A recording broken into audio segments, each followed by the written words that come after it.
நீங்களே யாரையும் மதிக்கல, சிடு சிடுன்னு எரிஞ்சு எரிஞ்சு விழுகுறீங்க, எப்ப பார்த்தாலும் ஒரு ஒஸ்டான ஒரு கேரக்டரா இருக்கீங்க அப்படின்னா உங்களை பார்த்து வளர்ற புள்ள உங்களோட சிறந்தவனா இருப்பாங்களா இல்ல உங்களை மாதிரியே இருப்பாங்களா இல்ல உங்களோட மோசமா இருப்பாங்களா? சிறந்தவனா இருக்க வாய்ப்பே இல்லை.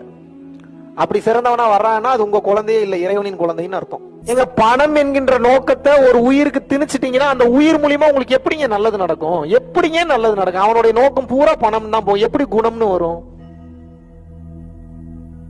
பணம் அதிகமா சம்பாதிக்கணும், பணம் இருந்தாதான் வேல்யூ, நான் பெரிய ஆளு, அந்த ஆளு, இந்த ஆளு, பணத்தை நோக்கியே போறீங்கன்னா உங்க புள்ள எப்படி உங்களுக்கு குணத்தை சார்ந்து இருப்பான்? உங்களுக்கு வாழ்க்கை நல்லா இருக்கணும்னு நினைக்கிறீங்களா இல்லையா? நல்லா இருக்கணும்னா அதுக்கு அர்த்தம் என்ன? இறைவன் அருள் செய்வதற்கு பேர் நல்லா இருக்கிறது அர்த்தம். இறைவன் எப்ப அருள் செய்வாரு? 4 பேர் நல்லா இருக்கணும்னு நீங்க நினைக்கிற வரைக்கும் உங்களுக்கு அருள் செய்ய மாட்டார்.